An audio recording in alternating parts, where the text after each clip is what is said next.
Donc juste pour faire les introductions, donc on est réunis ce matin, alors avec une présentation jusqu'à 9h30 à peu près, et puis une séance de questions-réponses qui pourra durer jusqu'à 10h, pour un webinaire sur le Grand Paris Express, et notamment la face cachée du Grand Paris Express.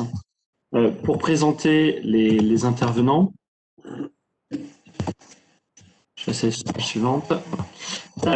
Donc Pascal Ozannet, qui sera le grand témoin pour cette session, et l'ancien cadre dirigeant de la RATP jusqu'il y a quelques mois, qui a été notamment directeur du RER, qui a été directeur de la mission de préfiguration du Grand Paris justement, et puis qui a été mandaté aussi par le gouvernement pour remettre deux rapports sur le Grand Paris, notamment son ambition et son échelonnement, qui ont été remis successivement au gouvernement Fillon et Hérault.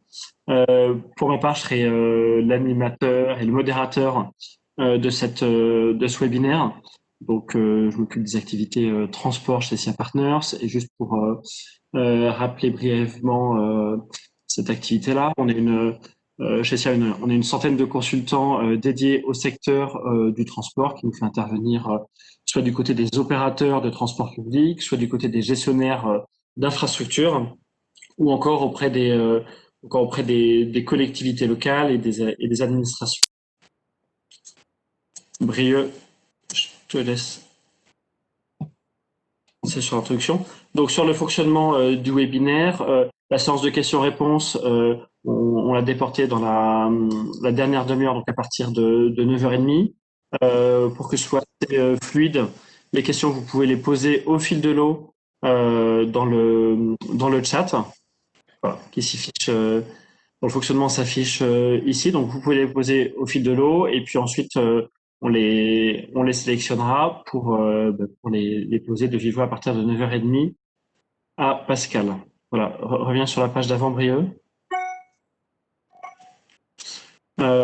Sur les contacts, si vous avez besoin de contacter ultérieurement l'un d'entre nous, vous avez les adresses email ici. À noter aussi qu'on enregistre cette session pour prévoir un replay pour les personnes intéressées qui ne pouvaient pas participer ce matin. Voilà, il sera disponible sur le site de SIA notamment. Brieux, tu peux avancer. Donc le sujet, comme vous l'avez compris, c'est Grand Paris Express dont le plan final, en tout cas final pour l'instant, apparaît sur la diapo. Bon, tout le monde maintenant connaît le Grand Paris Express en région parisienne puisque le projet est en cours de mise en œuvre. Il y a une quinzaine de tunneliers qui tournent actuellement. La loi qu'a promulguée la mise en place et la gouvernance du Grand Paris date d'il y a 10 ans. Et puis comme elle va aboutir à peu près 200 km de lignes pour une exploitation automatisée de métro. On va revenir donc avec Pascal sur l'historique de ce projet, et notamment sur le rôle prééminent de l'État qui est revenu fortement dans la course pour l'aménagement de l'Île-de-France, avec un rôle social, d'aménagement urbain, économique, bien sûr, et environnemental aussi. Et puis, il va nous parler, Pascal, des défis qui ont été posés notamment en termes de gouvernance, pour mettre en œuvre ce projet, et certains défis qui consistent notamment à surmonter le millefeuille territorial, restent d'actualité pour d'autres projets, alors peut-être moins lourds, mais impactants aussi, autour des nouvelles mobilités, de la mise en place d'une mobilité as a service. Donc voilà, donc ce qui vaut pour le passé peut valoir aussi pour l'avenir pour ces autres projets qui impliquent une multitude de collectivités. Pascal, je te laisse la main. D'accord, très bien, merci. Si vous pouvez laisser la carte précédente où on voit les 200 km, très bien. Bon, bonjour à tout le monde, donc très heureux d'être présent parmi vous pour faire cette présentation.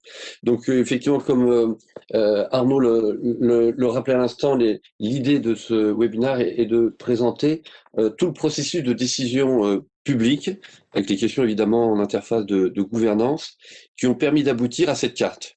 Là, il y a 200 kilomètres de métro, donc il y a une vingtaine de tunneliers qui sont actuellement en fonction. Ça va même augmenter un petit peu en 2021. Je crois qu'on va monter jusqu'à 23 tunneliers.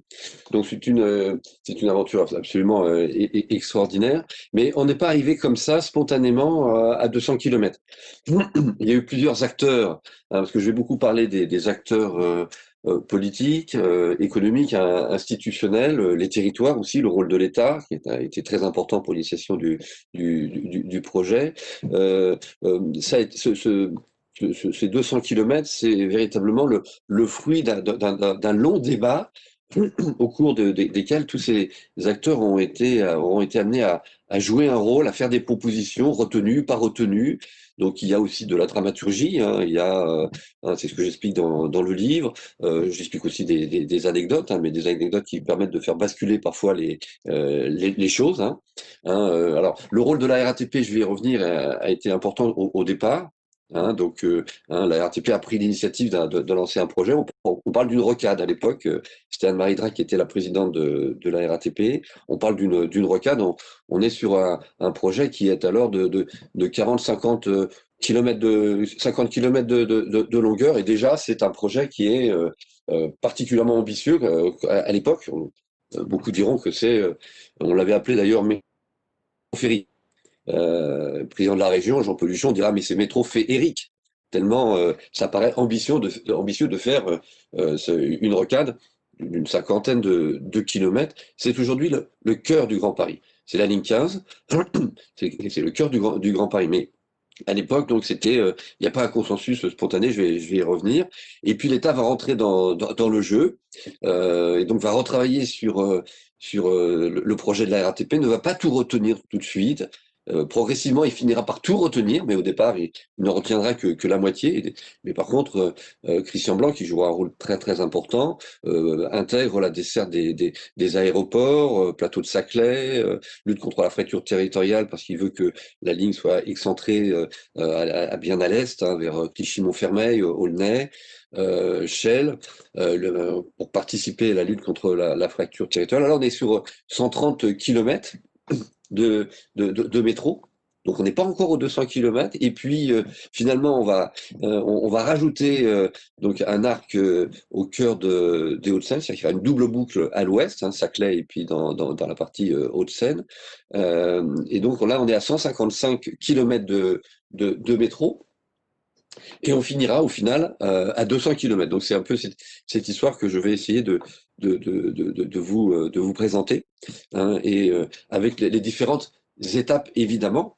Et au final, essayer de répondre à la question suivante: comment après le Paris du baron Haussmann, comment après le métro de Bienvenue, le schéma de l'ouvrier, on a aujourd'hui le Grand Paris de essentiellement Nicolas Sarkozy, qui est le président de la République, qui est à l'initiative, mais aussi beaucoup d'acteurs.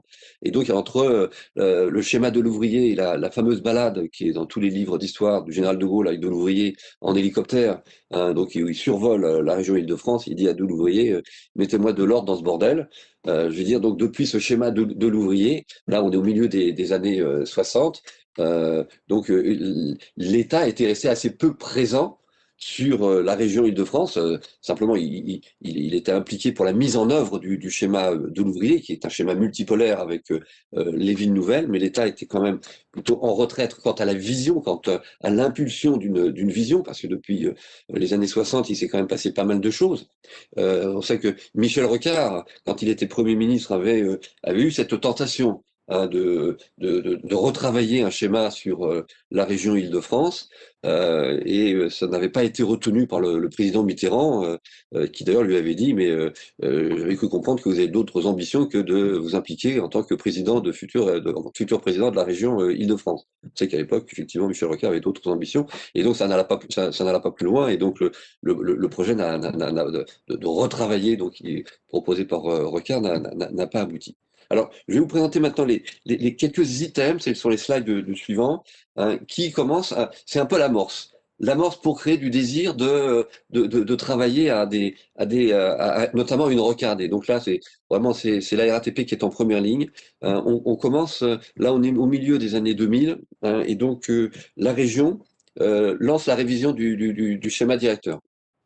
Donc la RATP, donc en tant qu'entreprise exploitante, mais à l'époque, enfin, la RATP avait une vision assez prospective sur un certain nombre de choses, était très impliquée sur ces questions-là. Hein, donc on n'était pas, c'était bien avant le futur règlement OSP, hein, donc qui allait libéraliser l'exploitation des transports. Donc hein, c'est pour ça sera décidé en 2008, hein, et donc il y aura une mise en concurrence, donc qui va commencer en 2025 pour les bus et 29 pour les tramways et les métros. C'est-à-dire qu'on n'est pas dans la RATP s'autorise à cette époque-là, vis-à-vis de son autorité organisatrice, qui est le STIF à l'époque, et qui est devenu IDFM ensuite, s'autorise de faire des propositions et de rentrer d'être un acteur du débat sur l'aménagement du territoire.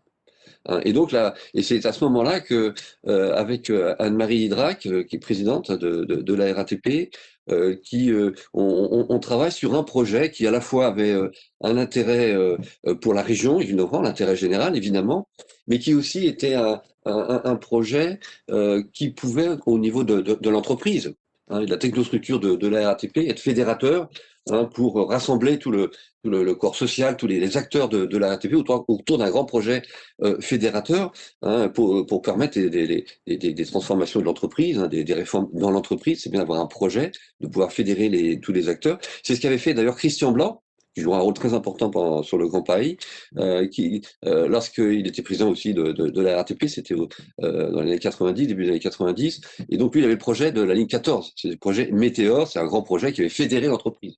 Donc là, la présidente de la RATP se dit, ça serait bien aussi que j'ai un projet de cette importance, et donc on lancera le projet métro ferrique, et il faut maintenant argumenter auprès des acteurs. Alors, donc on commence la RATP donc à distiller, hein, ça, moi je suis à l'époque directeur du développement à la RATP, et on commence à distiller auprès des territoires un certain nombre, et auprès de l'État bien sûr, et la région, les territoires jouent un rôle très important, un certain nombre d'indicateurs, d'éléments. Alors là, ce slide montre, je vais très vite, hein, c'est que on a d'abord un réseau en étoile, que Paris, pour les déplacements dans Paris intramuros, la part des transports collectifs est prédominante, hein, et de presque 70%. Paris banlieue, c'est très bon aussi, on est de l'ordre de 70%. Mais par contre, dès qu'on franchit le périphérique et qu'on travaille sur le banlieue, là, il y a une chute, une chute qui est très importante, qui fait d'ailleurs quand on fait des comparaisons internationales, on donnera aussi des exemples avec des comparaisons internationales. Bon, quand on regarde les grandes métropoles, les grandes villes, bon, Paris, en termes d'accessibilité de transport collectif, est une des meilleures placées, hein, du fait des chiffres qui figurent sur cet écran. Bon, par contre, quand on raisonne au niveau de l'agglomération, on n'est pas les derniers de la classe, mais on devient tout de suite quand même dans la moyenne, une petite moyenne, parce qu'il y a vraiment un déficit d'offres pour les déplacements banlieue-banlieue qui sont en pleine explosion, hein, et les chiffres qui sont et qui figurent sur le slide le montrent. D'où l'intérêt d'avoir une rocade, hein, qui tourne autour de Paris, et qui a aussi le gros intérêt, c'est de participer à la désaturation de la zone centrale. Parce que donc, à partir de ces différents éléments, progressivement, on va convaincre les acteurs les uns après les autres. Et il fallait aussi convaincre les acteurs parisiens d'un projet qui n'était pas dans Paris, puisqu'il était en proche couronne, de l'intérêt de ce projet. Donc au début, la première réaction des élus parisiens, donc c'est Bertrand Delaunay qui est maire, donc c'est ses adjoints, donc ne soutiennent pas avec une grande allégresse le projet de la RATP, et donc là, on travaille là aussi un argumentaire, parce qu'on aura des argumentaires qui seront ciblés par territoire, hein, parce que dans le bouquin, j'explique beaucoup donc le processus de décision, hein, donc le rôle des acteurs. Donc là, il fallait cibler par territoire, et on explique aux élus parisiens que, comme ils veulent, hein, c'est l'ambition de réduire la place de l'automobile dans Paris, et donc c'est engagé, c'était même déjà un peu engagé avant l'élection de Delanoë, hein, puisque le trafic automobile, il baisse de 3 à 4% par an. Si on veut mener cette politique à son terme, il faut absolument désengorger, hein, désaturer, donner de l'oxygène au réseau central et sortir les voyageurs qui sont dans le métro parisien, qui font du banlieue en passant par Paris. Hein, et donc on fait tourner des modèles, hein, et on leur démontre que moins 15% de trafic automobile, c'est les sorties du modèle, donc il y a des chiffres c'est important d'avoir des chiffres qui sont qui sont des marqueurs qui permettent d'être mémorisés et qui sont des outils de compréhension et de pédagogie. Moins 15% de trafic automobile dans Paris, c'est mécaniquement plus 9% sur les autres transports collectifs, dont 6% à l'heure de pointe. Et les 6% à l'heure de pointe, ça ne passe pas. C'est-à-dire que si la ville de Paris veut sortir réduire l'usage de la voiture particulière, il faut absolument qu'il y ait cette rocade qui va permettre donc aux utilisateurs de faire du banlieue-banlieue sans passer par Paris. Et là, on fait des simulations et on démontre que Paris sera désaturé. D'ailleurs, quand le Grand Paris sera mis en œuvre en 2030, les modèles de prévision de trafic montrent qu'il n'y a quasiment plus de saturation du réseau dans Paris. Donc on désature le réseau francilien et particulièrement Paris avec le Grand Paris, les 200 km. Donc là, on donne ce type d'information. Le slide suivant présente un indicateur concernant la desserte des aéroports. Ça aussi, donc ça sera un élément important, en particulier dans le discours de Christian Blanc. Puisqu'il veut des lignes qui desservent les aéroports. Et donc, on voit bien à partir de ce slide que la desserte ferrée, qui est la desserte la plus fiable pour l'utilisateur qui veut se rendre à un aéroport, donc on est quand même à 27% avec la ligne B pour Roissy, et puis Orlyval, c'est 18%. Donc là, voilà, il y a cette question de fiabilité qui est importante. C'est la raison pour laquelle donc, on argumente aussi sur l'intérêt du Grand Paris, puisque cette la ligne 14 sera prolongée dans le projet initial. La ligne 14 relie Orly jusqu'à Roissy. Donc au final, il y aura une rupture de charge à Pleyel, j'en parlerai. Mais cette question, la desserte des aéroports, donc c'est un des éléments forts du Grand Paris. On argumente aussi sur, c'est le slide qui suit, sur la lutte contre l'étalement urbain. Donc là, ça c'est vraiment l'argumentaire RATP. Là, je reviens sur l'argumentaire de la RATP.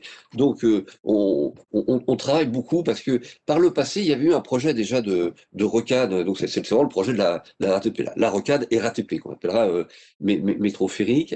Il y avait déjà eu dans les années 90 un projet qui s'appelait Orbital, qui reprenait le principe d'une rocade autour de Paris, qui n'a pas été retenu dans le contrat de plan de mars 2000. Donc, et puisque c'était plutôt la mode tramway, donc on était assez réservé, mais j'y reviendrai sur les métros. Donc ça n'avait pas été retenu, ça n'avait pas suscité d'intérêt. Donc là, on se dit avec Anne-Marie Rac, on va changer un peu le discours. Et donc on va travailler sur l'aménagement du territoire, donc en quoi les transports participent à l'aménagement du territoire. Et donc on dit voilà, ça va être un outil de lutte contre l'étalement urbain. Et on va densifier autour des gares. Donc on parle de densification, bon, qui est un mot qui fait un peu peur dans le discours politique. Enfin, tous tous les élus avec qui j'en discute, les maires, ils sont pour la densification. Ils trouvent que c'est effectivement enfin, la plupart. Bon, mais c'est un discours qui est pas facile à faire passer dans une campagne électorale. Je vais densifier ma ville. Vous ne trouverez jamais aucun maire qui va dire ça. Donc, les plus courageux diront densité raisonnée. Donc, on retrouve quand même, c'est une expression qu'on retrouvera d'ailleurs dans le schéma directeur. Mais donc, on travaille sur cet élément-là. Et donc là, la courbe qui vous est présentée, bon, elle est dans tous les manuels d'économie des transports. C'est la courbe de Newman et Ken Worsley qui montre que la relation entre la consommation de carburant et la densité urbaine. Donc, on voit où on se situe, nous, dans les villes européennes.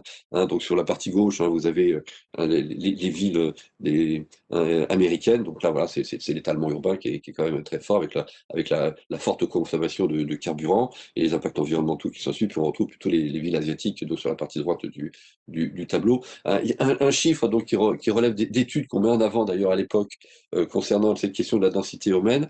Lorsqu'elle est divisée par deux, le coût des déplacements et le coût environnemental, énergétique, augmentent de 50%. Donc il faut travailler sur la densification autour des gares et donc lutter contre l'étalement urbain. Bon, c'est aujourd'hui un discours qui est quasiment retenu par tous les acteurs.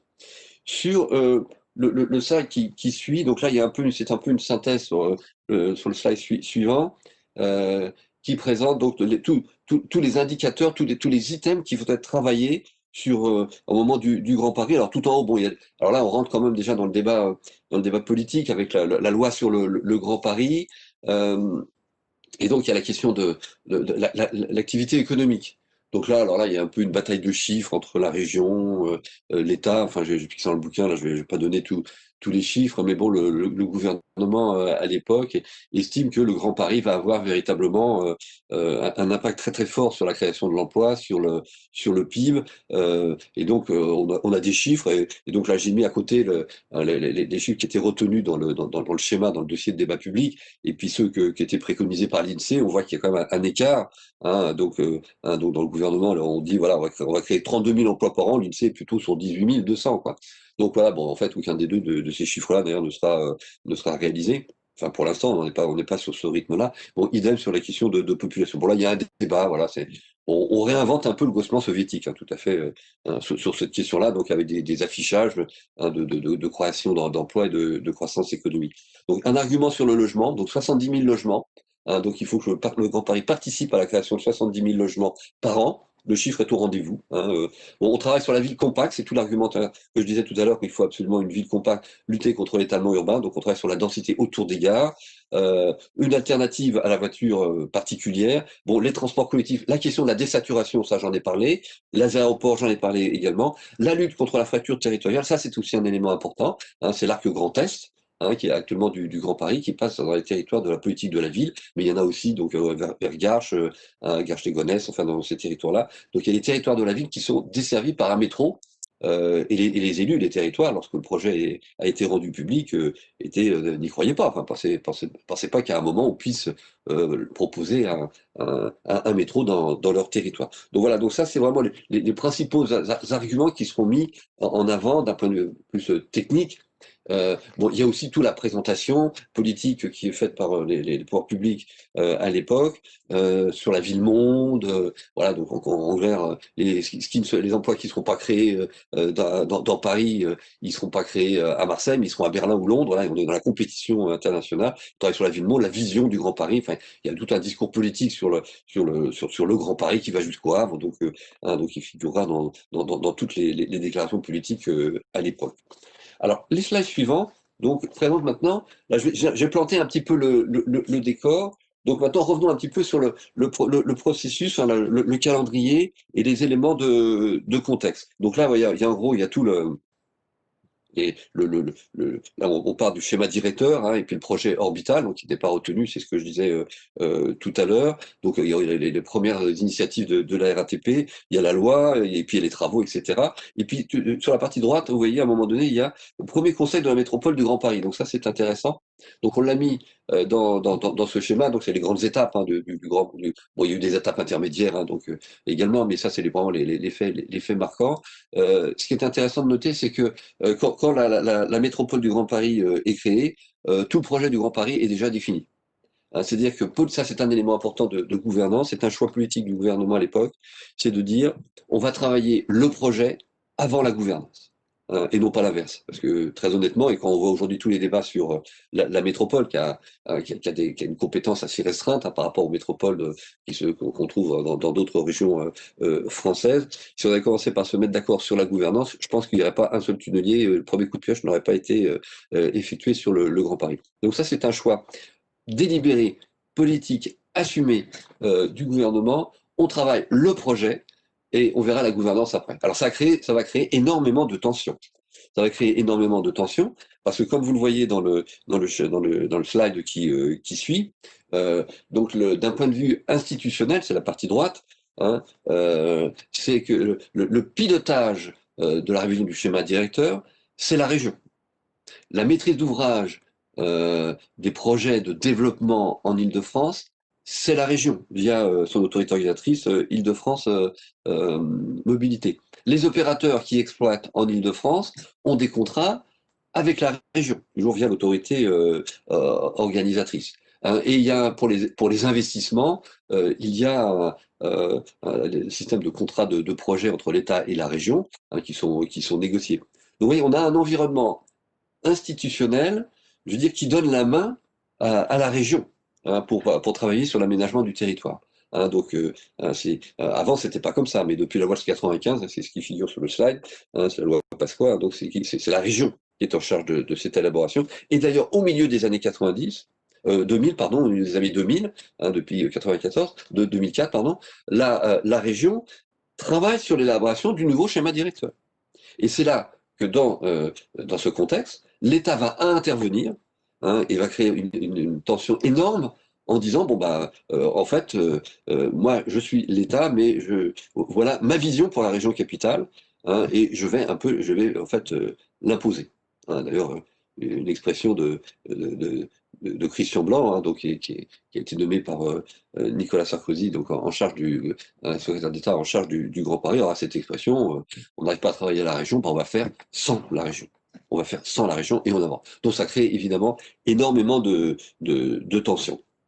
Donc sur la partie gauche, j'ai rappelé, hein, je ferai très rapidement, donc un peu les notes d'ambiance, les éléments de contexte, hein, donc schéma de l'ouvrier, donc très marqué, enfin, et le météore avec les surcoûts, rapport à la Cour des comptes, ça a beaucoup marqué les esprits, c'est d'ailleurs la raison pour laquelle, sur le 12e contrat de plan de mars 2000, on va relancer le tramway, on relance le tramway plutôt que des métros. Vraiment, il y a une réticence très très forte à faire de nouveaux métros, hein, à ce moment-là, et donc par exemple dans le contrat de plan de mars 2000, seules des petites extensions de la 8, de la 12, de la 13 et de la 8, la 12, la 13, oui, qui sont retenus pour en termes d'extension de métro, mais c'est pas plus de 20 km au total.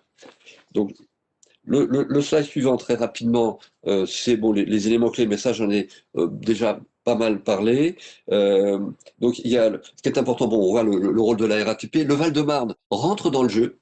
Donc là, il y aura une espèce de dialectique pendant tout le processus d'élaboration du Grand Paris entre l'État, les territoires, la région, pas forcément coordonnés entre eux d'ailleurs, hein, mais même des fois même pas du tout coordonnés. Le Val-de-Marne rentre dans le jeu et donc là, il y a une alliance très très forte entre le communiste Christian Favier, qui est le président, et son opposant Jacques J.P. Martin, qui est républicain, qui est de droite. Hein, ils s'allient tous les deux. Donc ils débattent au sein de l'Assemblée départementale, mais sur le projet Orbival, puisque c'est donc ils vont donner leur projet, c'est une partie de la rocade que propose la RATP, mais dans le Val-de-Marne. Donc ils font un projet et donc ils s'allient tous les deux avec tous les acteurs politiques, économiques, institutionnels. Ils font un travail extraordinaire sur le territoire pour défendre leur projet de métro. Hein, et d'ailleurs, c'est la raison pour laquelle, dans la priorisation des projets, des tronçons, c'est le Val-de-Marne qui est le mieux traité. On commence par le Val-de-Marne, les travaux sur le Grand Paris, et ça, c'est lié notamment à l'implication de ce territoire, hein, qui a su faire vraiment un rassemblement politique et économique, puisque le milieu économique était également rassemblé. Ça, c'est très important. Donc, il y a la conférence métropolitaine à l'automne 2006. Là, c'est lorsque la région, justement, vous savez que c'était un peu une préfiguration de la métropole, donc il y avait un syndicat qui travaillait sur le Grand Paris, donc il se fait une conférence métropolitaine, tous les élus se rassemblent, la région est présente, hein, pour discuter à ce moment-là, là on est à l'automne 2006, du volet transport. Hein. Et donc à ce moment-là, donc la RATP, on faisait un lobbying nous d'enfer, donc on voyait tous les élus. Enfin, moi je sais qu'à l'époque j'avais toute une équipe, on était une équipe qui était à plein temps pour convaincre tous les acteurs de l'intérêt de la rocade. Les élus sont convaincus, on arrive à les convaincre les uns après les autres, sauf le président de région, qui lui parle de métro féerique, c'est ce que je disais tout à l'heure. Et à cette conférence métropolitaine, lorsque la question de la rocade RATP est à l'ordre du jour, les élus montent au créneau pour la défendre. Et la région, alors à ce moment-là, donc le président de région, Jean Peluchon, sort une carte de son veston, il dit, mais moi j'ai un projet alternatif, c'est Arc Express. C'est quoi Arc Express? C'est une rocade qui tourne autour de Paris. C'est exactement la même chose que le projet de la RATP, sauf qu'on a changé le nom. Hein, hein, et donc voilà, ça s'appelle maintenant Arc Express. Et voilà, la région dit, moi j'ai un projet, c'est pas celui de la RATP, c'est exactement le même. Hein, mais dans le même temps, je dirais, on sent pas non plus une volonté très forte de la région de mettre en œuvre ce projet de rocade sous sa nouvelle appellation. Hein, c'est ce qui figure d'ailleurs dans le slide, c'est que sur le contrat de projet État-région, seulement 25 millions d'euros sont consacrés à ce projet pour la période 2007-2013, hein, sur un projet qui à l'époque est estimé de l'ordre de 4 à 6 milliards d'euros. Donc, c'est-à-dire qu'en fait, bon, on va faire des études, donc on va gagner du temps avec des études, mais enfin, la volonté de le faire n'est pas véritablement, mais pas du tout d'ailleurs, au rendez-vous. Et donc, et c'est là que et l'État va commencer à rentrer dans le jeu très fortement. Hein, donc sous l'impulsion de Nicolas Sarkozy, donc c'est le discours de Roissy. Donc là, on est en juin 2007, et donc il parlera de métro féerique. Donc l'État rentre dans le jeu et donc il crée le secrétariat un an plus tard, il crée le secrétariat sur au Grand Paris. Très rapidement, le slide suivant montre. Alors ça, c'est le lobbying de la RATP parce que vraiment, là, on a fait on faisait tout un travail de lobbying qui était extrêmement important. Donc, là, c'est les extraits d'articles hein, dans du journal du dimanche. Donc, on argumente et donc hein, les élus lisent les articles de presse et ça a été pour nous un moyen très important de diffuser l'idée qu'il fallait absolument faire une rocade autour de Paris. Donc, on voyait les élus, mais aussi on communiquait à l'époque beaucoup sur ce sujet-là. Le slide suivant montre, là aussi, donc d'un point de vue méthode, parce que il y a beaucoup de méthodes sur le Grand Paris. Hein, euh, moi, quand j'ai discuté avec Christian Blanc, bon, j'ai travaillé sous l'autorité de Christian Blanc quand je dirigeais la mission de préfiguration du Grand Paris, puis quand j'ai fait le livre, donc on s'est revus, on a travaillé ensemble, et donc je lui ai demandé qu'il m'explique sa méthode. Hein, donc j'en parlerai tout à l'heure, mais la question de la méthode et son séquencement dans le temps, parce que selon les différentes époques du Grand Paris, vous allez voir, les méthodes seront différentes. Ça a été important. Hein, la question de la méthode est très importante. Et alors sur la partie gauche, donc ça c'est les premières esquisses de rocade de la RATP. Et ce qui est intéressant, c'est que on ne met pas les gares. On parle d'un principe de rocade. Parce que comme on veut fédérer, on ne va pas s'aliéner des territoires en faisant passer le métro ailleurs que chez eux. Donc on ne dit pas où il va passer. On dit ça sera à vous de voir ça plus tard. Et donc tout le monde pense qu'il va avoir sa gare chez lui. Hein, mais nous on parle de principe dans un premier temps de recadre. Un peu après, quand le projet sera beaucoup plus mûr, du fait du travail avec les territoires, on rentrera plus dans le détail, mais avec des variantes cette fois-ci. C'est la partie droite, et là, donc là, c'est pareil, là, on arrive à avoir la une de 20 minutes, hein, où on présente le projet métrophérique de façon plus précise, mais avec des variantes comme on peut le voir sur l'écran. Le slide suivant donc présente vraiment les avancées des années 2010, parce que là véritablement donc là on est en 2010 et là il se passe vraiment beaucoup de choses. 2006 vraiment c'est l'année, je veux dire, de création du Grand Paris. Alors il y a déjà bon la loi hein, qui est adoptée.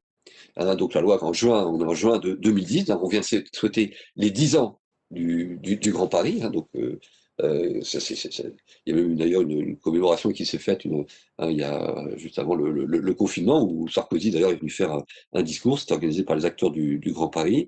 Donc la loi, donc c'est juin de 2010. Alors cette loi, donc sans rentrer dans le détail, mais quand même quelques éléments importants. La première, c'est que l'État, donc là on est en pleine tension avec la région. Hein. Hein, donc là, il y a pour les raisons que j'expliquais tout à l'heure, donc l'État vote une loi qui crée une nouvelle structure de maîtrise d'ouvrage. C'est la Société du Grand Paris. Hein, alors, donc aujourd'hui, la maîtrise d'ouvrage des projets, c'est IDFM. Là, on en rajoute une deuxième qui aura spécifiquement en charge le futur métro. Hein. Donc évidemment, la région considère que c'est une entorse forte, c'est une attaque au principe de décentralisation qui avait été adopté par les lois Raffarin de 2004, hein, qui avait décentralisé complètement les transports à la région Île-de-France, c'est-à-dire que l'État n'était absolument plus présent, ni même au conseil d'administration d'IDFM, ce qui était le cas jusqu'à présent. L'État se retire hein, et donne tout le pouvoir à la région. Donc là, il y a une reprise en main de l'État hein, avec sa propre structure. Et donc il y a une diarchie au niveau institutionnel, organisationnel des transports, entre d'un côté la Société du Grand Paris et Île-de-France, Mobilité. À l'époque, c'est le STIF. Mais c'est même plus, ça va même plus loin que ça. C'est que l'ASGP, le principe, hein, j'y vais à grands traits, le principe de l'ASGP, je fais le métro, je décide du contenu du métro, je décide des gares, je décide même quasiment des schémas d'exploitation, hein, parce qu'il y a des investissements comme ça. C'est que la partie investissement, hein, donc qui est dévolue à la SGP. Donc pour anticiper les futurs schémas d'exploitation, il y a des décisions d'investissement. Donc à l'époque, c'est moi l'État, je décide. Et une fois que j'ai terminé, je donne tout ça à IDFM, y compris le matériel roulant que j'aurais acheté, je lui donne, et ils s'en débrouillent pour l'exploitation. Hein, donc voilà le schéma à l'époque tel qu'il est. Alors évidemment, l'IDFM dit mais c'est pas possible que je sois pas associé à la définition du projet et alors que après je vais en avoir la responsabilité pour l'exploitation. Donc là on est vraiment dans une période de tension. Donc ça et entre l'État et la région, on ne se parle pas. Hein, on ne se parle pas. Donc le politique pour l'État qui est en première ligne, c'est Christian Blanc. En face, il a Jean Peluchon. Ce sont deux hommes qui se connaissent bien. Ils ont tous les deux été au cabinet de Michel Rocard, hein, donc Christian Blanc a une autre responsabilité, et c'est lui notamment qui avait été en charge des accords de Nouvelle-Calédonie à l'époque, et Jean-Paul Huchon était le directeur de cabinet de Michel Rocard. Donc ils se connaissent bien. D'ailleurs, bah, il se dit que Sarkozy, pensant que pour faciliter les choses, il s'est dit tiens, bah, je vais mettre un Rocardien, Christian Blanc, en charge du Grand Paris. Ça a bien marché avec Jean-Paul Huchon, ça va peut-être faciliter les choses. En fait, ces deux hommes ne s'entendent pas. Hein, ils s'entendent pas. D'ailleurs, quand j'ai fait le bouquin, je les ai revus tous les deux et je leur ai posé la question, mais qu'est-ce qui s'est passé, quoi? Enfin, parce que vraiment, leurs relations sont très compliquées. Et donc là, plusieurs années après, je veux dire, cette animosité existe toujours. Et donc là, vraiment, il n'y a aucun dialogue qui est possible. Il y aura quelques réunions où Jean-Paul Huchon me dira, mais en fait, on était enfumé par ces cigares, là, c'était absolument insupportable. C'était insupportable. Et Blanc disait, mais de toute façon, je vais faire contre la région, ils comprennent rien. Donc on va, de ce point de vue, il y a vraiment une très forte animosité, il n'y a pas de dialogue. Donc ça, c'est un élément de contexte. La loi du Grand Paris. Donc il y a aussi un élément très fort et très pertinent, c'est qu'il y a une fiscalité spécifique à la région Île-de-France, hein. Donc fiscalité qui va permettre au Grand Paris d'être financé par les Franciliens, hein, par des Franciliens. Donc là, Gilles Carrès, qui est un parlementaire reconnu par toutes les sensibilités politiques, sera en charge d'une mission. Il fera des recommandations qui seront retenues. Hein, c'est une boîte à outils. Hein, et donc, il retient le principe qu'il faut qu'il y ait des bases fiscales franciliennes qui servent pour cette fiscalité. Donc, il y a une taxe spéciale d'équipement qui figure sur notre feuille d'impôt à tous. Il y a une taxe spéciale additionnelle à la taxe de séjour, hein, pour les touristes. Et puis aussi un aménagement de la taxe sur les bureaux, sur le stationnement, et puis une taxe sur le matériel roulant de la RATP. Bon, ce qui est important, c'est qu'une fiscalité spécifique francilienne. C'est pas le Lyonnais, le Marseillais qui va payer pour le métro du Grand Paris. Et chaque année, hein, aujourd'hui, c'est plus de 700 millions d'euros. Hein, donc, avec la crise, c'est 720 normalement. Bon, c'est aux alentours de 700 millions d'euros par an qui tombent dans les caisses de la Société du Grand Paris. Et c'est donc avec cette fiscalité spécifique que la Société du Grand Paris va pouvoir lever des emprunts pour financer le Grand Paris. Donc, les emprunts qui seront remboursés hein, d'ici plusieurs décennies. Vous savez que le métro parisien de Bienvenue a fini d'être payé dans les années 70. Hein. Donc voilà, donc là c'est le même principe. Et donc, il y a une fiscalité spécifique. L'État, euh, euh, officiellement, au début, dans le dossier de débat public, l'État met 4 milliards d'euros. Ça a d'ailleurs été très difficile d'obtenir de Bercy que ça figure dans le dossier de débat public. Moi, à l'époque, j'étais en charge hein, de la rédaction, donc sous l'autorité du ministre, bien sûr, de ce dossier. Et au dernier moment, d'ailleurs, Bercy dit non, non, il ne faut pas que dans le dossier figurent les 4 milliards, on les enlève. Hein, et donc, moi, j'appelle l'imprimeur, je dis, bah, attendez, vous imprimez rien du tout. On attend l'interministériel qui se réunira, et donc Bercy perdra l'arbitrage, hein, parce que ça remonte à chaque fois au plus haut niveau de l'État, et Christian Blanc, lui, avait comme principe, il était secrétaire d'État, mais il ne rendait des comptes qu'au président de la République. Hein, ça, c'est sa méthode, et moi, il m'expliquera, il me dit, j'ai retenu ça de l'ouvrier, qui lui ne rendait des comptes qu'au général de Gaulle. Donc moi, je ne rendais compte qu'au président de la République, c'est mon seul interlocuteur. Donc il ne s'entendra pas avec son ministre de tutelle, Borloo, il est rattaché dans un premier temps à Borloo. Après, suite à cette mésentente, parce que Borloo voulait un peu s'occuper du Grand Paris, ce que ne souhaitait pas Christian Blanc, donc il sera rattaché au Premier ministre, mais il ne rendra pas davantage compte au Premier ministre, il rendra compte qu'au président de la République. Et donc là, l'Élysée donne son accord pour que les 4 milliards figurent dans le dossier de débat public, mais Bercy, enfin, a perdu une bataille, mais n'a pas perdu la guerre sur le sujet, continuera pendant des années à supprimer ces 4 milliards. Et donc, quelques années plus tard, en 2013, quand le Premier ministre Jean-Marc Ayrault fera des annonces sur le Grand Paris, les 4 milliards deviendront 1 milliard. Et en fait, il n'y a jamais un euro qui n'a été versé de l'État. Et il est peu probable qu'il en soit de même un jour. Donc voilà, donc ça, c'est comme voilà, des éléments importants. Et donc, on rentre maintenant dans le débat public. Hein, alors donc là, ça va être un débat public, le plus grand débat public qu'il y ait eu, je veux dire, en France, où il est décidé, et ça n'a pas été spontané, qu'il y ait deux débats en même temps. Le débat sur le projet de la région et le débat sur le projet de l'État. Il y avait même eu un amendement qui avait été présenté au Sénat pendant le débat sur la loi sur le Grand Paris, d'un parlementaire, mais enfin, on peut imaginer que cet amendement avait été suggéré par le gouvernement, qu'il n'y aurait pas de débat sur le projet régional de la région. Hein, c'est-à-dire qu'à un moment, qui dit, bon, ben voilà, il y a pas de débat sur la région. Le débat de Arc Express, il n'existera pas, parce qu'en fait, on l'a intégré dans le dossier du Grand Paris. Donc, ça sert à rien qu'il y ait de débat. Donc là, vous imaginez la fureur de la région, hein, et donc en commission mixte paritaire, donc il y aura, ça sera réintroduit, et donc le projet de la région sera effectivement soumis au débat public. Donc la carte qui est suivie présente les deux projets. Euh, donc il y a la partie gauche, donc c'est le projet de l'État. Donc là, on est sur 155 km de métro. Il y a une quarantaine de gares à l'époque. Hein. Et la partie droite, c'est le projet Arc Express, hein, 40-50 km, donc qui ne porte que sur, je veux dire, les arcs nord et sud. Hein, donc l'est et l'ouest, vous voyez, deux rondes, hein, c'est en partie orangé, mais c'est-à-dire que c'est pas soumis au débat public. C'est-à-dire que la rocade de la région qui fait 40-50 km, en fait, il n'y en a qu'une partie d'ailleurs de ces 40-50 qui sont mis au débat public. Ce qui montre quand même qu'il y avait vraiment côté région, il n'y avait pas vraiment une très grande allégresse sur ce projet-là. Vous voyez aussi que optiquement, on voit tout de suite que la région présente différents scénarios. Il y a des variantes, alors que côté État, il n'y a pas de variante. Hein, il y a pas de variante.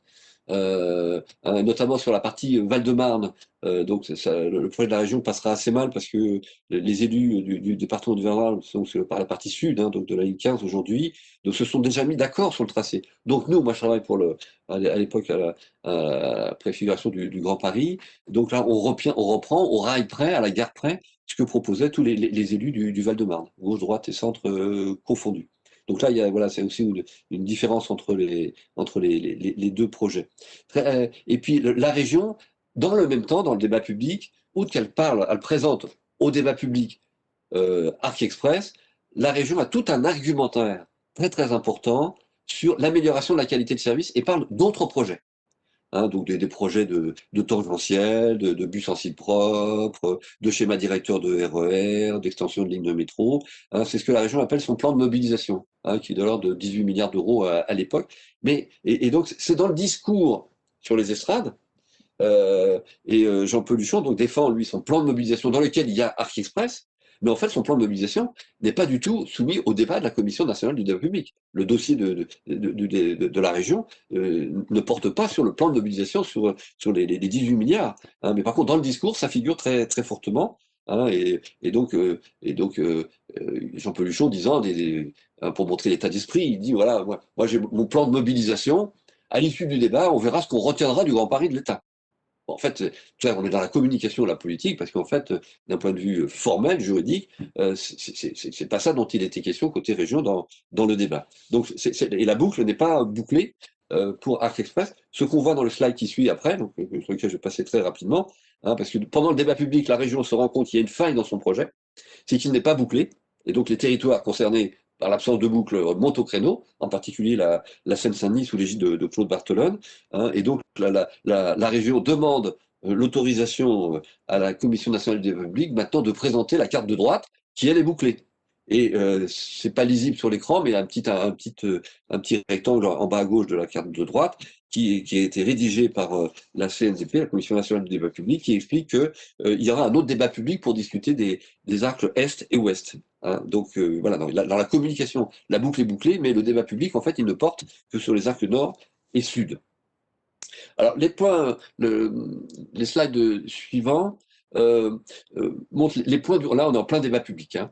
Donc là, les sujets qui sont l'objet de débats. Alors le tracé, la localisation des gares, évidemment. Hein. Alors côté État, on avait mis des gares optionnelles. On présentait le dossier avec des gares optionnelles et on disait aux maires, aux élus, bon voilà, si vous voulez, on vous rajoutera une gare. Enfin, généralement, la réponse était oui. Ben oui, oui, mais évidemment. Donc comme ça, c'était un moyen de dire voilà, on a écouté la concertation, mais on ciblait bien, quand on essayait quand même de bien orienter, je veux dire, les gares qu'on allait concéder, dont on avait sous le coude.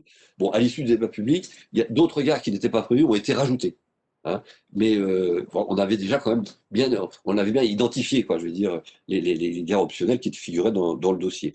Donc ça, ces questions de tracé, c'est important, notamment sur la partie Seine-Saint-Denis, la question du tracé va monter très très fort, parce que comme vous avez pu le voir, ni dans le projet de l'État, ni dans le projet de la région, il y a une boucle qui passe au cœur de la Seine-Saint-Denis. Hein, et donc Claude Barthelone, qui est le président de la Seine-Saint-Denis, hein, il vient de ravir le département aux communistes. Donc moi je le rencontre, on discute. Et donc moi je pousse parce que on va me confier une mission de convergence entre l'État et la région. Et donc très très vite il adhérera à l'idée parce que qu'il y ait une double boucle à l'ouest, à l'est, comme il y a une double boucle à l'ouest. Et donc on rajoutera 35 kilomètres. Hein, c'est l'accord du 26 janvier 2011. Donc c'est question de tracé évidemment très très très fort. Bon, la question des calendriers. À ce moment-là, on ne parle pas de calendrier, on dit que tout sera mis en service en 2023. Bon, ce qui est totalement irréalisable. Mais à cette phase du débat public, c'était pas possible de rentrer dans la question des calendriers et d'expliquer à des territoires qui seront servis après d'autres. Donc on dit on fait tout en même temps. Hein, et donc il y a un certain flou, hein, et donc tout le monde acquiesce à ce flou. C'est pas la peine qu'on rentre dans le dur tout de suite, on verra plus tard. Bon, les coûts, bon, ils sont tous sous-évalués, mais ça n'a rien d'original, mais il fallait aussi bon, faire passer le projet. Hein, donc, de ce point de vue, il y aura des débats sur les coûts. Bon, très vite, on se rendra compte que ils sont sous-évalués. Bon, la question de l'organisation des maîtrises d'ouvrage, ça j'en ai parlé, c'est la diarchie SGP, IDFM dont j'ai parlé. Donc, effectivement, ça, c'est un élément fort du débat. La question des financements viendra aussi. Donc, les opposants au Grand Paris diront, mais il n'est pas financé. Enfin, il y a quand même 700 millions d'euros qui rentrent par an. Et le projet est financé.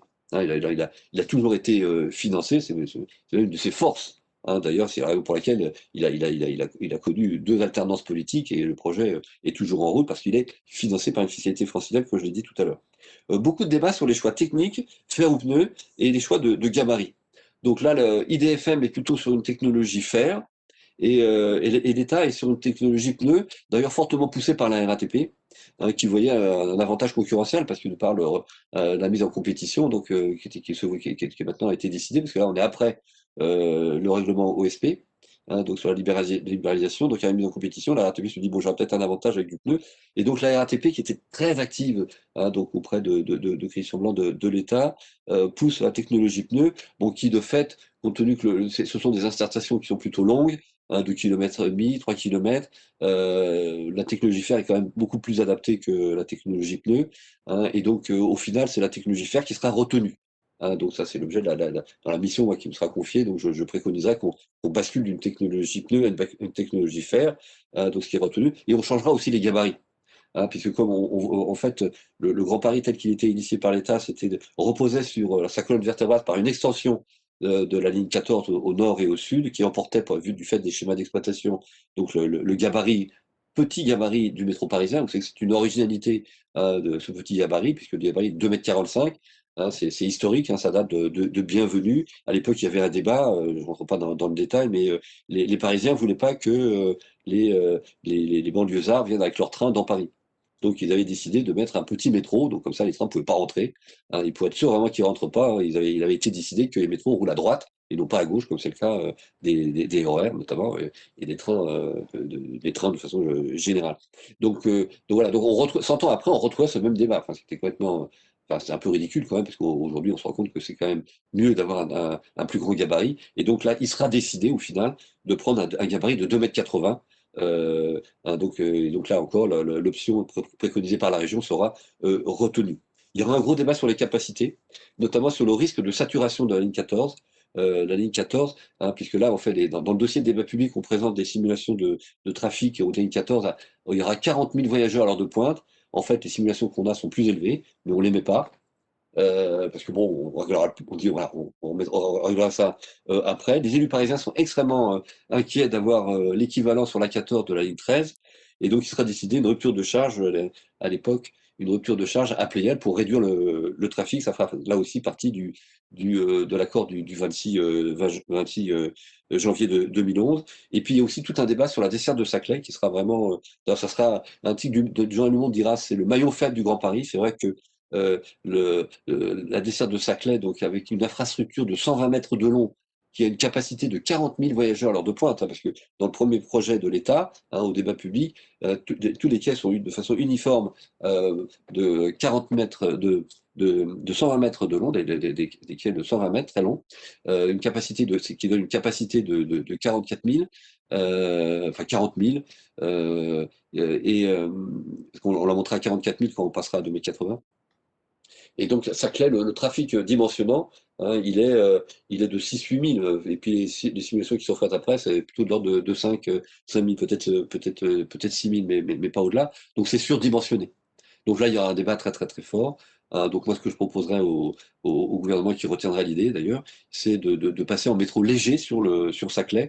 Et donc, ça permet d'avancer et d'arriver à cet accord du 26 janvier 2011. Donc, 26 janvier 2011, donc là, comme je disais, donc moi, moi, je quitte la mission de préfiguration du Grand Paris, et donc l'État, avec l'accord de Jean Peluchon, me confie une mission.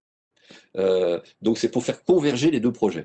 Il faut faire converger les deux projets. Donc Jean Peluchon est réélu aux élections régionales de 2010 avec 57% des voix. Donc il a une légitimité. Donc on s'approche de la présidentielle, hein, 2012. Donc Nicolas Sarkozy veut un accord.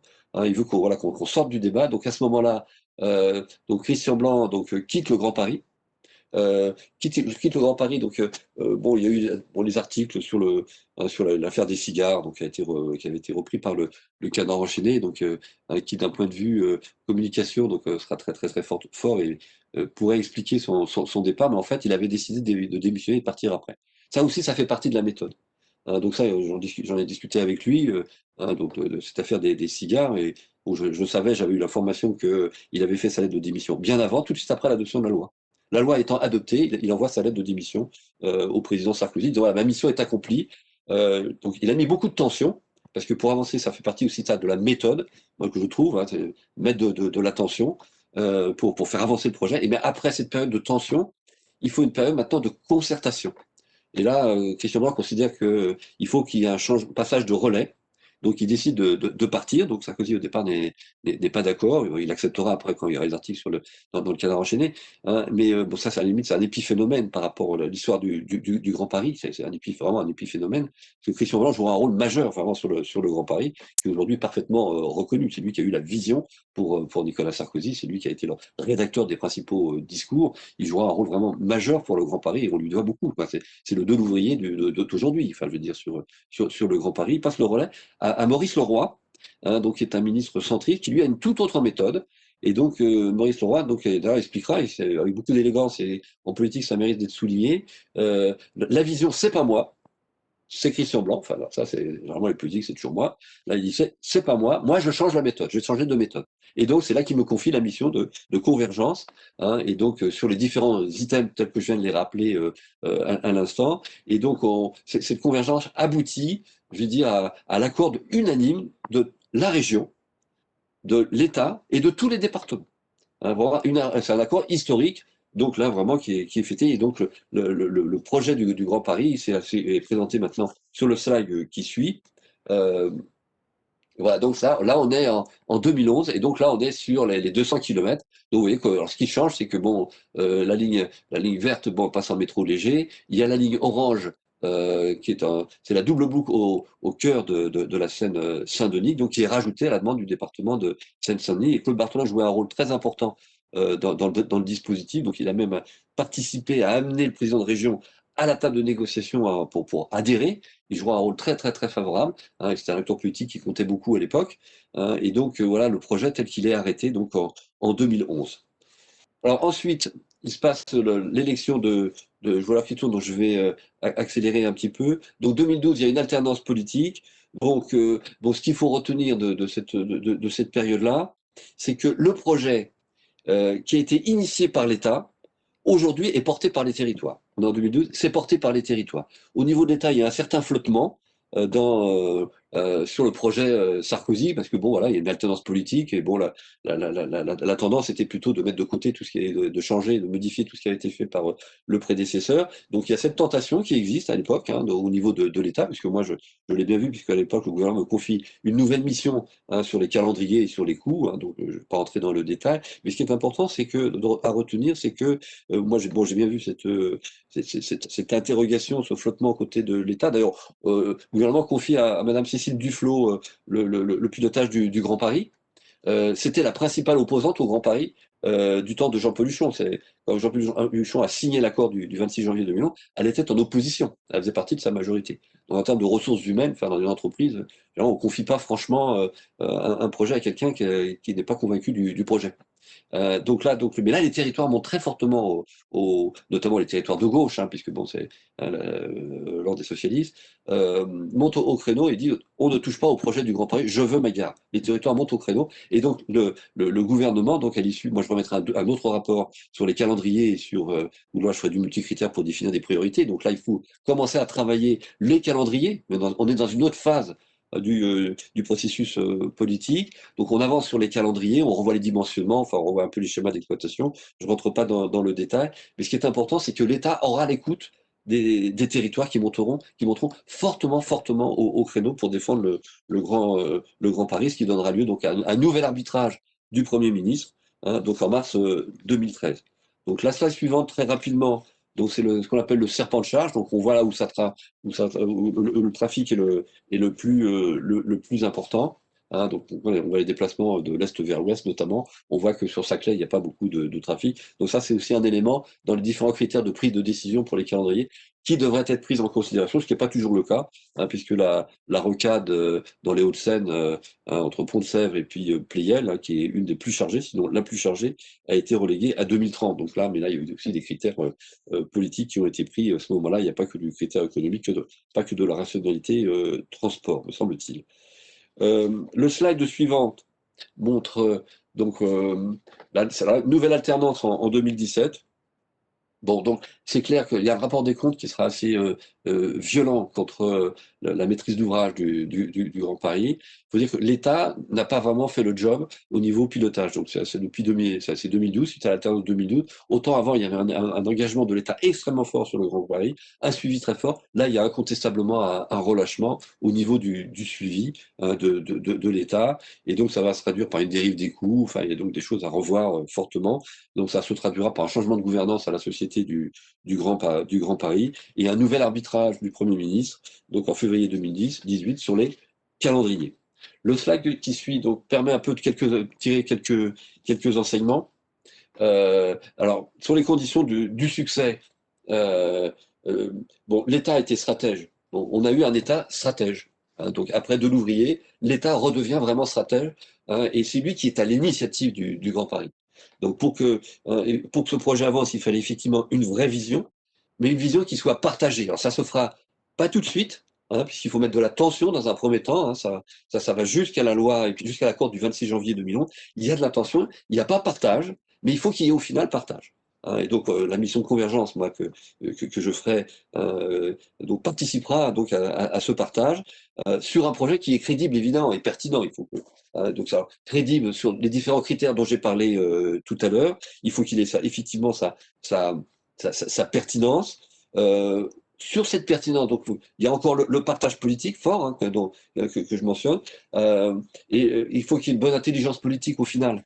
Hein, au final, il y aura eu ça n'a pas été spontané tout de suite, hein, mais c'est normal. Enfin, je vois pas de critique là-dedans, mais au final, on arrive progressivement et assez vite, dans des délais assez courts, à véritablement une bonne intelligence politique à tous les niveaux. Hein, puisque autour de ce partage, de ce projet, qui est le projet commun de tous les acteurs, avec des entrées de scène, des entrées de scène, des sorties de scène. Hein, mais le projet, il y a une continuité. Hein, il y aura plusieurs alternances, il y a continuité du projet. C'est un projet quand même qui a connu deux alternances politiques d'importance, hein, et qui est toujours sur les rails. Hein. Donc parce que ce projet, il est pertinent. Hein, et donc la très forte implication du territoire. Alors maintenant, c'est la question qui est posée maintenant, c'est l'acte 2 du Grand Paris. Est-ce que la promesse du Grand Paris Et là, ça renvoie à la question de la gouvernance. Mais est-ce que la promesse du Grand Paris va être au rendez-vous sur les questions du rééquilibrage entre l'Est et l'Ouest, sur la mixité sociale, donc qui faisait partie très fortement du discours politique, la lutte contre la fracture territoriale, la densité urbaine autour des gares, ça c'est un gros enjeu.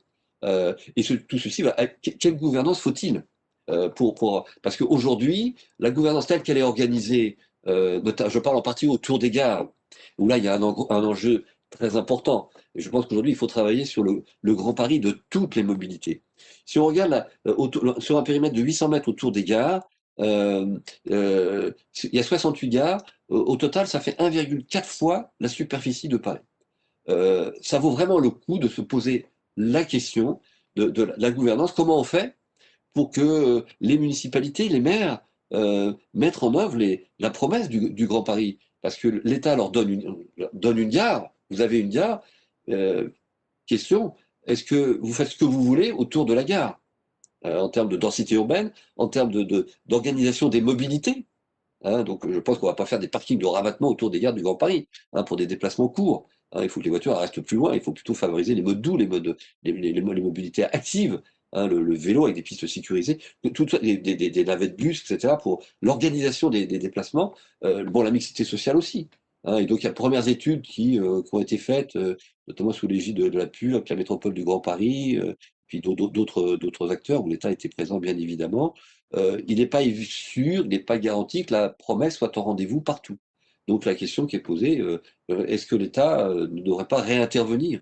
Ça, c'est une question, je n'ai pas forcément la réponse. Et donc tout ceci nous amène au slide qui suit sur donc le tracé actuel. Là, vous voyez, le tracé actuel, il a une nouvelle fois encore boulevé. Là, c'est le tracé avec le calendrier tel qu'on le connaît pour le Grand Paris. Donc très rapidement sur la révolution des mobilités et l'enjeu de l'espace urbain. Donc ça renvoie à ce que je disais tout à l'heure sur l'aménagement autour des gares. Et donc je pense qu'aujourd'hui, il faut vraiment travailler sur le Grand Paris de toutes les mobilités. Il faut utiliser toutes les palettes, toutes les chaînes modales les plus pertinentes, hein, compte tenu que un des enjeux majeurs aujourd'hui, on l'a vu d'ailleurs lors des dernières élections municipales en France, c'est la régulation de l'espace urbain. Donc il y a le métro, mais au-dessus, qu'est-ce qui se passe? Comment les rabattements sont organisés? Comment les déplacements courts sont organisés? Donc on ne peut pas uniquement se focaliser que sur le métro du Grand Paris, c'est un élément structurant majeur, mais il y a la question véritablement de l'espace urbain, et on sait que les modes doux, par exemple, on sait que par mètre linéaire, le vélo a une capacité supérieure à la voiture en milieu urbain de 4 à 5 fois, pour une vitesse qui est équivalente de l'ordre de 15 km/h. Hein, donc à Paris même, on se déplace plus vite à vélo, les enquêtes montrent qu'on se déplace plus vite à vélo qu'en automobile. Vous savez, c'était la chanson du chanteur Jodassin, à Paris à vélo, on dépasse les autos. Hein, précurseur, puisque effectivement, c'est ce qui se trouve, c'est aujourd'hui confirmé. Il y a aussi les questions de la régulation du trafic sur les transports collectifs, aux heures de pointe. Le problème de l'heure de pointe a toujours été un problème, parce qu'il faut dimensionner pour l'heure de pointe. Donc il y a aujourd'hui un problème de saturation. Le Grand Paris n'est pas encore réalisé. Et donc de ce point de vue, là aussi, les modes doux, peu consommateurs d'espace, peuvent participer à la désaturation des zones, des lignes les plus saturées. Vous savez, hein, quand il y a il y a une piste cyclable qui longe la ligne 13, par exemple du métro, qui est saturée aujourd'hui, favorisons l'usage du vélo. Hein, ça va faire être un petit transfert modal, mais qui est important, hein, alors de pointe en faveur des modes doux, et donc on fera beaucoup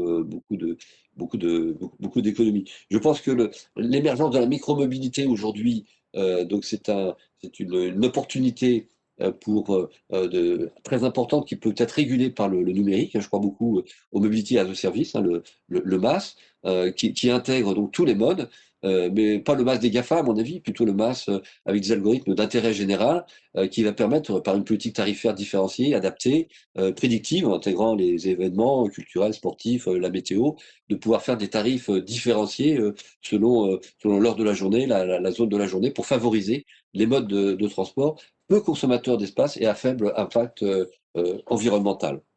Euh, donc voilà, bon, le télétravail, ça m'est pas, bon, les plateformes numériques au masse, ça j'en ai parlé, c'est le dernier slide. Donc je vois l'heure qui tourne, donc je propose donc d'arrêter cette présentation et d'essayer de répondre aux questions. Eh bien, merci Pascal pour cette présentation et ce retour d'expérience personnelle. Il y a un certain nombre de questions qui ont été posées. Alors, certaines apparaissent, j'ai l'impression, pour tout le monde, d'autres me sont remontées par d'autres canaux. La première question qui m'était parvenue, c'est sur le choix qui a été fait par l'État, j'imagine, de désigner la RATP comme le gestionnaire d'infrastructure exclusif, disons, du réseau ferré automatique du Grand Paris Express. C'est-à-dire que la gestion de l'infrastructure n'est pas incluse dans les marchés de délégation de service public qui seront lancés pour le service de transport.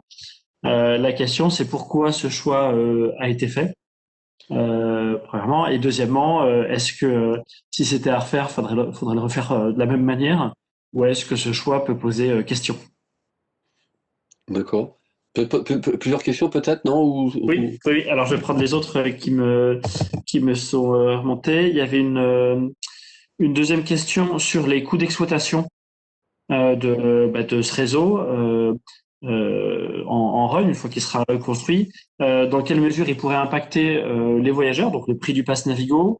Dans quelle mesure il pourrait impacter le versement transport qui est versé par les entreprises de la zone, et dans quelle mesure il pourrait impacter les impôts. Alors à voir si on parle des impôts des franciliens ou bien des impôts de l'ensemble des Français. On a une troisième question qui était en réaction du début de votre présentation sur la densification urbaine et qui s'interrogeait sur la pertinence de cette densification urbaine à l'heure de la crise sanitaire actuelle. Une question plus d'ordre urbain et environnemental. Deux autres questions que j'avais notées. Euh, Quel impact ce nouveau réseau va avoir sur le réseau actuel? En particulier, est-ce qu'il va provoquer une hausse ou bien une baisse de la fréquentation? Une hausse de la fréquentation si ça crée un espèce de mouvement d'induction, disons, qui attire davantage de monde vers le transport public en France, ou bien une baisse de fréquentation si les lignes actuelles sont, entre guillemets, court-circuitées par les nouvelles lignes de banlieue en banlieue. Et la dernière question qui était remontée pour l'instant, c'est sur le calendrier. Est-ce que maintenant le calendrier, on le considère comme complètement stabilisé, sanctuarisé jusqu'à la fin de réalisation du réseau? Ou bien est-ce que les dernières étapes, les dernières phases de construction du Grand Paris Express pourraient encore être décalées dans le temps? Voilà la question posée à date. D'accord, ok. Bon, je vais prendre dans l'ordre. Sur la question du GI, bon, on peut penser que la RATP a fait un bon lobbying auprès de l'État sur cette question-là, hein, pour récupérer effectivement la fonction de gestionnaire d'infrastructure. Faut pas non plus sous-estimer le rôle des hommes, hein. Donc le président de la RATP à l'époque, c'est Pierre Mongin, donc il est extrêmement actif. Hein, sur ce dossier-là, hein, donc vraiment il est en prise directe avec l'État, donc il se fait bien conseiller, et donc il est parfois à l'initiative de la rédaction d'amendements, hein, donc bon, après c'est le Parlement qui décide, évidemment c'est le gouvernement qui retient, mais donc là il y a eu un travail de la RATP en profondeur sur cette question-là qui a permis de récupérer le GI. Alors est-ce que c'est bon, l'idée c'est de transposer ce qui existe déjà avec SNCF Réseau, enfin à l'époque on parlait SNCF Réseau et puis l'exploitation, donc on transpose et on confie donc à la RATP. Bon, attention, il y a quand même des dimensions, enfin, de sécurité ferroviaire. Mais bon, il faut traiter les schémas d'exploitation. Enfin, il faut quand même beaucoup de compétences. Bon, la RATP a cette compétence. Donc, d'autres peuvent l'avoir aussi. Hein, donc là-dessus, il y a pas de monopole de la compétence. Bon, c'est quand même déjà une belle révolution. Donc, on peut penser que ces différents éléments ont participé à cette prise de décision. Donc moi je dis, dans le bouquin je dis un peu, est-ce que ça c'est pas un lot de consommation de consolation pour la RATP, hein, parce que la RATP au départ lance le projet de rocade, enfin, il quand même joue un rôle majeur, hein, dans la définition du projet, et l'exploitation pourrait lui échapper, hein, puisque c'est de par les règlements, le règlement européen, donc il va y avoir des mises en concurrence pour les lignes. Hein. D'ailleurs, IDFM il travaille déjà.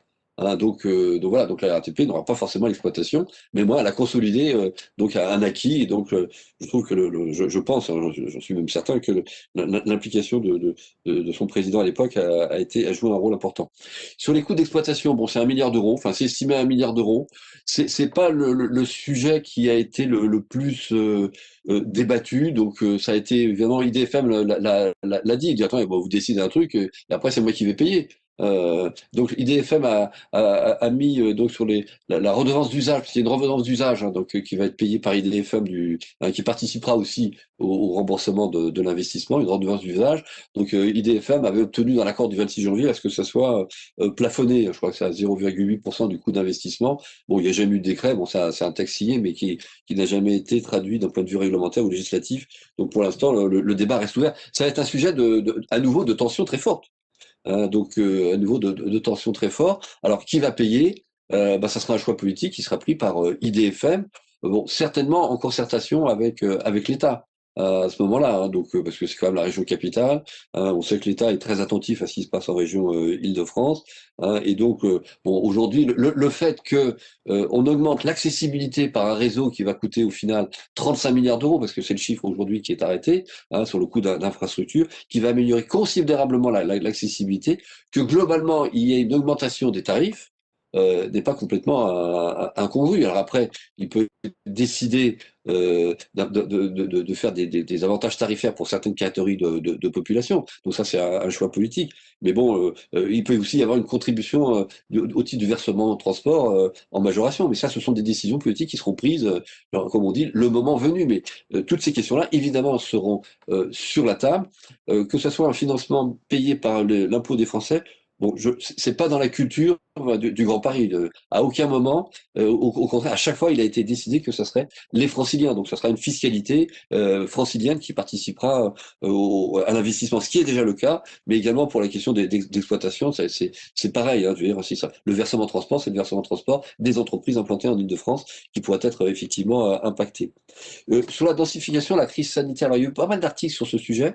Hein, et donc, bon, je reviens pas sur ce que je disais tout à l'heure sur l'intérêt de la densification en termes d'impact environnemental. Hein, donc, quand on divise par deux la densification, on demande de 50% l'impact environnemental. Il y a eu des études comparatives qui ont été faites sur la dernière période de la crise sanitaire, et on voit qu'à Paris, quand on compare Paris et la petite couronne, dont la Seine-Saint-Denis, je veux dire, Paris est 3 fois plus dense hein, que la petite couronne, hein, donc, mais c'est pas à Paris où il y a le plus de problèmes au titre de la Covid-19 hein, en termes de mortalité en particulier malheureusement. Hein. Donc là, malheureusement en Seine-Saint-Denis, enfin dans les pays, hein, donc on voit qu'il y a de gros problèmes, mais il y a pas de corrélation. Hein, donc moi, je sais, c'est un sujet qui est intéressant, hein, qu'il faut absolument regarder. On n'a pas retrouvé du tout cette corrélation.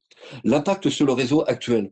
Sur le réseau actuel, le plus gros impact attendu, escompté, c'est la désaturation. Hein, donc là, vraiment, c'est désaturer la zone centrale. Hein, et donc, les modèles de prévision de trafic qui ont tourné montrent peut-être, il y a peut-être une exception sur la ligne 9, hein, mais voilà, bon, ça sera traité. Mais vraiment, il y a une très forte contribution du Grand Paris à désaturer la zone centrale. Alors après, il y aura des transferts d'un mode à un autre, mais on n'a pas identifié aujourd'hui que le Grand Paris allait provoquer de la saturation. Donc voilà, ou peut-être sur certains territoires, mais je sais qu'il y a des alternatives qui sont en cours de réflexion. Sur le calendrier, très honnêtement, là, on a 20 tunneliers, ça va monter, hein, je crois, encore de 2 ou 3 tunneliers en 2021. Vraiment, ça marche à plein régime. Donc l'ASGP donc est doté de gens très compétents. Hein, donc franchement, il y a une forte mobilisation. Et je pense que le calendrier de 2030, alors on n'est jamais à l'abri d'aléas dans les transports, dans les constructions, dans le génie civil, on n'est jamais à l'abri d'aléas, mais véritablement 2030 est un calendrier qui est tout à fait réaliste. Hein, tout à fait réaliste. Donc il y a des exemples. Alors, je ne vais pas parler du Grand Moscou, hein, mais c'est vrai que le Grand Moscou, ils sont partis après nous, ils se sont inspirés du Grand Paris, et ils ont déjà plusieurs dizaines de kilomètres de métro d'inaugurés. Donc voilà, bon, ça c'est pour la petite histoire, hein, mais que Maurice Leroy a bien rappelé, parce que maintenant il travaille sur le Grand Moscou, après avoir été très impliqué sur le Grand Paris, comme je l'expliquais tout à l'heure. Donc voilà pour la première série de questions. Peut-être y en a-t-il d'autres? Oui, il y a eu des réactions. Alors sur les questions supplémentaires, soit des réactions sur les réponses que vous avez données. Euh, sur une question un peu en lien avec l'impact sur le réseau existant et l'impact sur les équilibres économiques, disons. Est-ce qu'on pense que ce réseau supplémentaire, ça va drainer globalement plus de voyageurs qui aujourd'hui ne prennent pas les transports publics Et donc, tout le coût supplémentaire d'exploitation, les 1 milliard d'euros par an dont vous parliez, est-ce qu'on peut espérer qu'il soit en partie absorbé par des recettes supplémentaires, non pas du coup en augmentant les prix aux impôts, mais en fait tout simplement en profitant de davantage de voyageurs qui vont emprunter les transports en commun en Île-de-France. Voilà, donc il y a eu cette question complémentaire. Il y a eu une réaction, disons, sur la réponse que vous faisiez sur l'attribution du rôle de gestionnaire d'infrastructure à la RATP. On faisait remarquer que la situation n'était pas forcément la même que pour SNCF, c'est-à-dire que il y aura qu'un seul transporteur qui circulera sur chaque tronçon de la ligne. Donc, on n'est pas avec un gestionnaire d'infrastructure multitransporteur, mais un gestionnaire d'infrastructure en face d'un seul transporteur. Donc, est-ce que dans ce cas-là, ça justifie pas davantage d'intégrer les deux? Et est-ce que le fait que ce soit un métro automatique avec beaucoup d'interconnexions entre les systèmes Solbor, est-ce que ça aurait pas rendu pertinent ce découpage différent, disons, même si on a bien compris l'influence qu'a pu avoir la RATP dans la décision. Et puis, j'ai noté une question euh, sur comment les transporteurs qui répondront aux appels d'offres pour l'exploitation du service de transport, à votre avis, comment ils pourront se différencier pour l'exploitation de ce réseau du Grand Paris Express? Et dernière question notée, c'est, vous avez commencé à y répondre en fait, c'est est-ce qu'il y a d'autres réseaux de la même taille, de la même complexité qui existent déjà ou qui vont exister et qui soit ont été inspirants pour le Grand Paris Express, dont le Grand Paris Express a pu s'inspirer, soit dans l'autre sens, qui ont pu être inspirés par le Grand Paris Express. Vous parliez du Grand Moscou dans lequel Maurice Leroy s'implique maintenant. Alors, sur la question plus de voyageurs, donc sur le Grand Paris, on s'attend à ce qu'il y ait un trafic de 2 millions de voyageurs par jour. Donc ces 2 millions, donc il y aura sans doute de nouveaux utilisateurs qui viennent de la voiture particulière. Donc il y aura un transfert modal, mais pas forcément énorme. Hein, donc j'ai plus les chiffres en tête, mais enfin à mon avis c'est de l'ordre c'est de l'ordre de 5%, peut-être un peu plus de transfert modal de la voiture, hein, de façon globale. Il y aura comme il va y avoir des gains d'accessibilité extrêmement forts. Hein, donc dans le bouquin je donne les chiffres, mais notamment dans l'arc Grand Est, enfin à l'est, là il y a des gains d'accessibilité pour aller au centre de Paris, je veux dire de Clichy-Montfermeil par exemple, très important, c'est-à-dire que ce sont des populations qui avant ne pouvaient pas se déplacer, quoi, je veux dire, renonçaient. Et donc là, vont avoir un gain d'accessibilité qui va leur donner la possibilité de se déplacer. Donc ça sera évidemment il y aura évidemment du plus de ce côté-là. Et puis il va y avoir du transfert, transport en commun. Hein, et ça, c'est la désaturation. Et donc ça, c'est un élément très important. Hein. Et donc il y aura plusieurs, il y aura plusieurs items. Enfin, il y aura plusieurs changements. Hein, donc là, j'en liste trois. Il y en a peut-être d'autres. Bon, c'est pas sur ces sujets-là qu'on a le plus travaillé. Alors peut-être qu'IDFM aujourd'hui, il voit plus clair, enfin plus d'éléments que ceux que je viens de vous donner.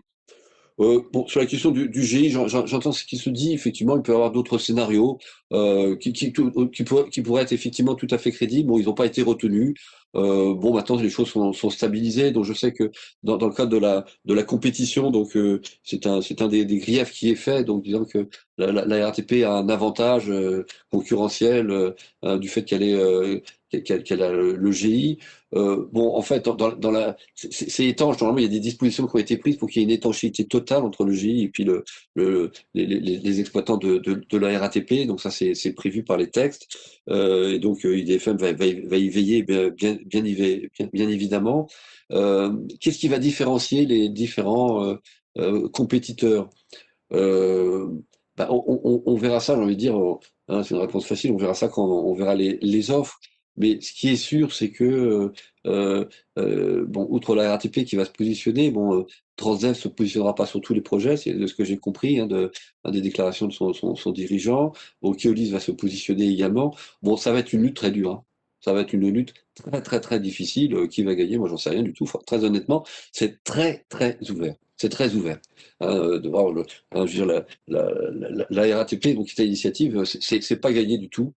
Ça va être une compétition extrêmement difficile avec des compétiteurs qui sont tous très compétents, qui ont tous une expérience internationale des métros automatiques, dont chacun d'ailleurs valorise donc ses références dans les métros automatiques.